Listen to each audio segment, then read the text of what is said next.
বিকাশ number কিভাবে পরিবর্তন করবেন বা আপডেট করবেন এই বিষয় নিয়ে থাকছে আজকের ইনফরমেটিভ ভিডিও। চলুন ভিডিওটি শুরু করা যাক।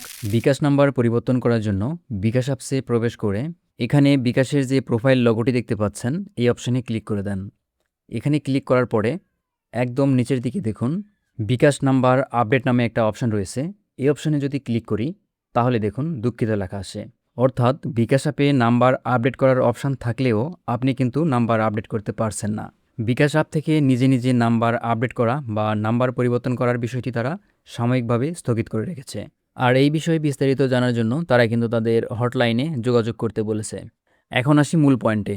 এখন যদি বলেন আমার বিকাশ নাম্বারটি পরিবর্তন করতেই হবে বা পরিবর্তন করব, তাহলে আমার কি করা উচিত? এখন আপনার কি করা উচিত এই বিষয় নিয়ে বিকাশের যে লাইভ চ্যাট রয়েছে সেখানে গিয়ে বিকাশের একজন প্রতিনিধির সঙ্গে যোগাযোগ করব। যোগাযোগ করার পরে কি সমাধান দেয় চলুন দেখি। বিকাশের সঙ্গে লাইভ চ্যাট করার জন্য এখানে বিকাশের যে লগোটি রয়েছে এখানে ক্লিক করব। এখানে ক্লিক করার পরে গ্রাহক সেবা নামে যে অপশানটা দেখতে পাচ্ছেন এই অপশানে ক্লিক করে দিব। এখানে ক্লিক করার পরে উপরের দিকে দেখুন লাইভ চ্যাট নামে অপশান রয়েছে, এই অপশানে ক্লিক করে দিতে হবে। বিকাশ লাইভ চ্যাটের মাধ্যমে যোগাযোগ করার পরে বিকাশের একজন প্রতিনিধি এসে আমার সমস্যা সম্পর্কে জিজ্ঞেস করলেন এবং আমি ওনাকে বললাম বিকাশ অ্যাপ থেকে কিভাবে মোবাইল নাম্বার পরিবর্তন করব। এইটা বলার পরে দেখুন তারা রিপ্লাই দিয়েছে এবং বলেছে দুঃখিত, বিকাশ অ্যাকাউন্ট নাম্বার পরিবর্তন করা সম্ভব নয়, তবে আপনি চাইলে আপনার বর্তমান বিকাশ অ্যাকাউন্ট বন্ধ করে দিয়ে পুনরায় নতুন একটি সিমে আপনার পরিচয়পত্র ব্যবহার করে আরেকটি নতুন বিকাশ অ্যাকাউন্ট খুলতে পারবেন। অর্থাৎ আপনার যদি বিকাশ নাম্বারটি পরিবর্তন করার প্রয়োজন পড়ে সেক্ষেত্রে আপনার বর্তমান যে সচল বিকাশ নাম্বারটি রয়েছে বা বিকাশ অ্যাকাউন্ট রয়েছে সেটা সম্পূর্ণ বন্ধ করে দিয়ে অন্য একটি সিমে আপনার এনআইডি দিয়ে বিকাশ অ্যাকাউন্ট খুলতে পারবেন। এখন আসা যাক আপনার বর্তমান যে সচল বিকাশ অ্যাকাউন্টটি রয়েছে সেটি বন্ধ করার জন্য কিছু ক্রাইটেরিয়া রয়েছে, সেই ক্রাইটেরিয়াগুলো সম্পূর্ণ ফিল আপ করতে হবে।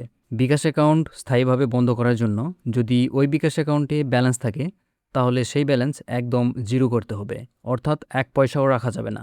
এরপরে আপনার জাতীয় পরিচয়পত্রের মূল কপি বা ফটোকপি নিয়ে বিকাশ অ্যাকাউন্টের সচল সিম কার্ড সহ মোবাইল ফোন সাথে নিয়ে আপনার নিকটস্থ বিকাশ গ্রাহক সেবায় যেতে হবে। আপনার বাসার আশেপাশে নিকটস্থ বিকাশ গ্রাহক সেবা কোথায় সেটা কিভাবে খুঁজবেন এই বিষয় নিয়ে এই চ্যানেলে অলরেডি ভিডিও রয়েছে, সেটা দেখে নিতে পারেন। এছাড়াও আপনার বিকাশ অ্যাকাউন্টে যদি savings, loan, subscription, direct charge service চালু থাকে তাহলে সেগুলো বন্ধ করে নিতে হবে। এছাড়াও আপনার বিকাশ অ্যাকাউন্ট থেকে যদি লেনদেন সংক্রান্ত অভিযোগ থাকে এবং আপনি যদি নন বিকাশ নাম্বারে সেন্ড মানি করে থাকেন তাহলে সেগুলো সম্পূর্ণ সমাধান করে নিতে হবে। এরপরে সর্বশেষ যে ক্রাইটেরিয়া রয়েছে সেটা হচ্ছে আপনি যদি আপনার বিকাশ অ্যাকাউন্টটি কোনো স্টুডেন্ট অ্যাকাউন্টের সাথে অভিভাবক হিসাবে লিঙ্ক আপ করা থাকে তাহলে প্রথমে স্টুডেন্ট অ্যাকাউন্ট সম্পূর্ণ বন্ধ করতে হবে এবং পরবর্তীতে আপনার অ্যাকাউন্ট বন্ধ করতে হবে। বর্তমানে যেহেতু নিজে নিজেই বিকাশ অ্যাপ থেকে নাম্বার আপডেট করা বা নাম্বার পরিবর্তন করার অপশানটি থাকলেও এটি স্থগিত করা হয়েছে।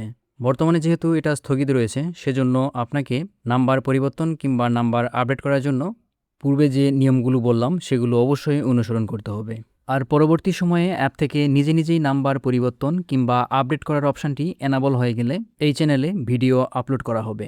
ভিডিওটি এ পর্যন্তই, পরবর্তীতে দেখা হচ্ছে নতুন কোনো ভিডিও নিয়ে। সে পর্যন্ত এই চ্যানেলটির সাথেই থাকুন। আর আপনি এই চ্যানেলে নতুন দর্শক হলে চ্যানেলটি সাবস্ক্রাইব করুন।